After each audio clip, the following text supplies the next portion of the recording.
Helps if I unmute myself. Haha.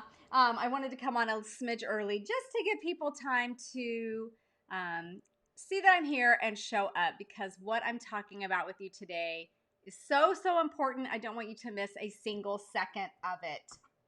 So I'm just going to turn off notifications and get myself situated. Okay. So today we are talking about something that I see students do a lot. It's one of the ways that they kind of self-sabotage without even really realizing it, because unless you are aware that you're doing it, it's so easy for this to happen. And I'm completely guilty of letting this happen to myself as well. So I see students who are using negative self-talk a lot. And when we do this, and I'm going to say we because I am guilty as well, it was only in the past maybe 2 years that I became really aware of how much I did this myself and how changing that could have just huge, huge impact in my life. So what I see students saying, things like, I'm struggling, this is too hard for me, I'm bad at this, I am a failure. The one that really kills me is the I'm a terrible parent because I don't see my kids. Like all these negative messages that we say to ourselves all the time. And what happens is over time, your brain is going to start developing pathways that correlate with this negative thing that you're saying. So for many, many years, you guys, I had a really negative statement, really limiting self-belief for myself around my ability to do math, right? I think this is pretty common. So I always said, I'm bad at math, or I'm just not a numbers person. I don't get it. And that was what I believed. And guess what? For many years, I was really bad at math because I didn't really ever practice. I didn't enjoy doing it. And I'm going to talk more about math anxiety and math avoidance in another session. But I knew I had to get good at math, right? I had to get through algebra, I had to get through chemistry, I had to get through nursing school. And I wasn't going to do any of those things and achieve my goals if I really, really believed that I was bad at math. That was a very limiting self-belief because it limited me, right? So there is a book, and I know you guys don't have time to read extra books right now, so I will summarize the key points. But the book is called What to Say When You Talk to Yourself. And the premise of this book is that if you can change how you talk to yourself, this is going to have vast, vast impact on your life. So, in other words, stop that negative self-talk, because what you say is going to become what you believe, and then what you believe definitely becomes what you do and what you live. And that's because of neuroplasticity of your brain. And that's what this book, What to Say When You Talk to Yourself, talks about it. Like it dives deep into the science of this. And basically, those words, those statements form pathways in your brain. And your brain is really efficient, right? It works really, really hard for you. So it's going to look for efficiency. And so if there's a pathway that you're developing over and over again by saying, I'm bad at this, or this is too hard for me, or whatever it is, your brain's going to find that pathway and follow it because it's efficient, right? But the good news is, I don't want you to feel like, oh no, I've been saying this for years. The good news is you can make new pathways, you guys, and it starts with how you talk to yourself and what you say. Okay? So instead of saying something like, I'm bad at math, because guess what happens when you say I'm bad at math? You're probably going to be bad at math. I was for a really long time. If you say, I will never pass this exam, guess what? Probably going to have a really, really hard time passing that exam, right? If you're constantly saying, nursing school is impossible, it's too hard for me, then your brain, in its super efficient way, is going to follow that path that you have made forth, that well developed path. And it will look for situations or obstacles that are difficult to overcome. And what happens then is this reaffirms your belief that all of this is too hard for you. And it's a cycle. And guess what happens? Nursing school will be too hard, right? So your brain wants to believe what you tell it to believe, and it wants to notice what you tell it to notice. So have you ever, maybe you're thinking about buying a new car, right? And whatever type of car you're thinking about getting, suddenly you see it everywhere, right? Or if you're trying to start a family and now all of a sudden, everywhere you go, you see pregnant women and dads with their little babies, right? So the brain is going to notice and see what you tell it to notice and see, okay? And then it takes the path of least resistance. So let me just check. Okay, I thought somebody was trying to reach me. Okay, you guys, so this comes into play, and I see this every morning. It just is like a visual reminder of this, that your brain is going to follow the pathway that you make, and that once it starts, it's really hard to get it to stop. So in the mornings, when I'm pouring my coffee, inevitably, 9 times out of 10, I think it's going to run over the lip and down this side, right? Have you guys ever done that?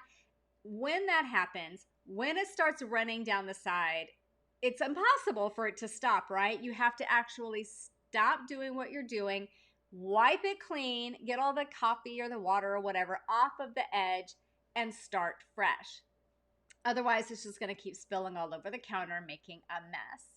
So if you keep saying, I'm bad at this is too hard for me over and over again, that's the coffee spilling over the edge of the coffee pot and that pathway being developed. Because again, what you say becomes what you believe, becomes what you do, what you live. So I want to ask you if you can do a very simple thing, okay? If you have a negative self-talk statement, such as, we'll just say, I'm bad at math, reframe that. So basically, when we're reframing it, we're wiping off the coffee pot and we're starting fresh with how you talk to yourself, okay? So I once had a student in my Facebook group say, I'm bad at anatomy and physiology, okay? Guess what? No one's bad at anatomy and physiology. Anatomy and physiology is complicated. It's just very complex. But complicated does not mean that it's impossible, and it does not mean that you're bad at it, okay? So think about how a statement like that could be reframed.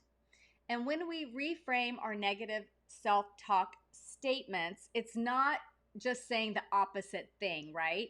It has to actually be a true statement.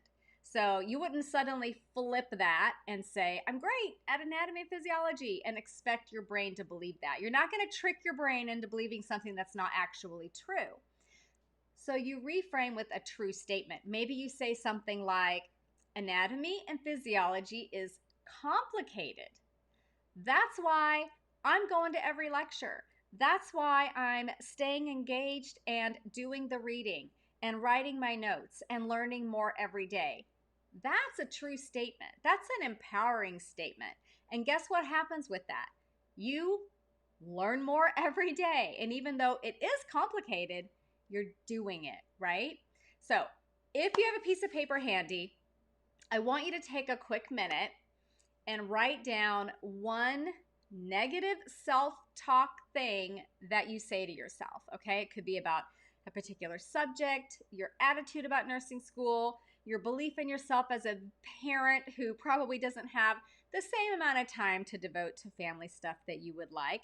It can be anything. What is that thing that you say over and over to yourself that you would not ever think about saying to a friend, right? Because we always talk more harshly to ourselves than we do to anybody else. Okay, so whatever that statement is, we're going to reframe that into something that's actually true. Okay, so again, if you wrote down something like, I'm bad at math, or I'm bad at whatever subject it is, Maybe your reframed truth is math can be difficult, but I'm practicing every day and I feel more confident every day. That's a true statement. Instead of that student who said, I'm bad at anatomy and physiology, which feels really defeated, it feels really hopeless, right? Maybe that statement is something like, anatomy and physiology is a complicated subject, but I am focused and committed to learning more every day. And that takes you from defeat and hopelessness to feeling inspired and feeling motivated. So when you get your reframed message, and I want you to do something with that, okay? I want you to take that negative statement, that thing that you say to yourself all the time. You're going to tear that up. You're going to toss it in the trash. You don't need it, okay? Because it's not true. It's not real. We're not going to go that way. We're not going to go down that path. Take that reframed statement, whatever it is, and I want you to put it somewhere like on your computer, in your planner, on your bathroom mirror, where you can see it every single day. So a student of mine did this, okay? So Amber, and she gave me permission to share her story because it's so inspiring and I absolutely love it. So Amber was deathly afraid of math. She had pretty severe math anxiety. And because of this, she was really, really worried it was going to completely derail her from achieving her dream of getting through nursing school. She was accepted into the program, but knew she was going to have to do dosage calculations with really, high level of accuracy. And that caused a lot of anxiety, as you can understand.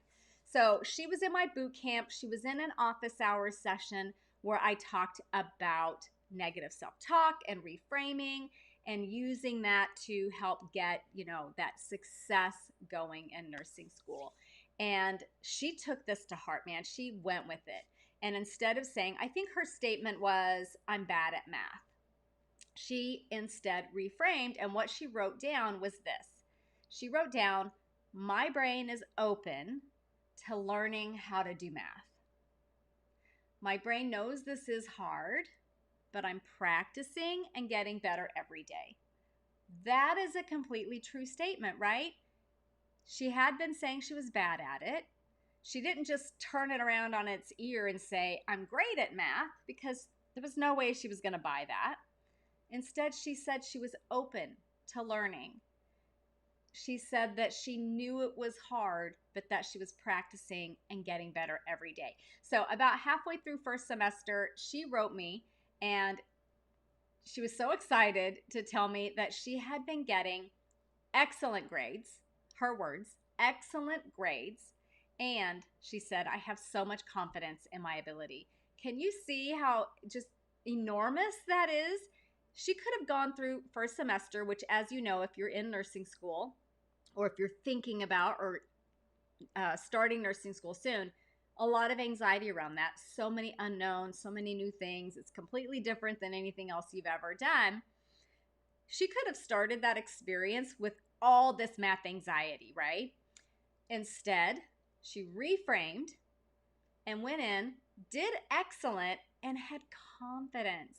When you have confidence in a situation where it's all new, there's a lot of high stakes exams, a lot of high stakes everything, like in a nursing school program, that is absolutely enormous. So all she did, you guys, she was in my boot camp. She went through the boot camp where I prep students for nursing school success.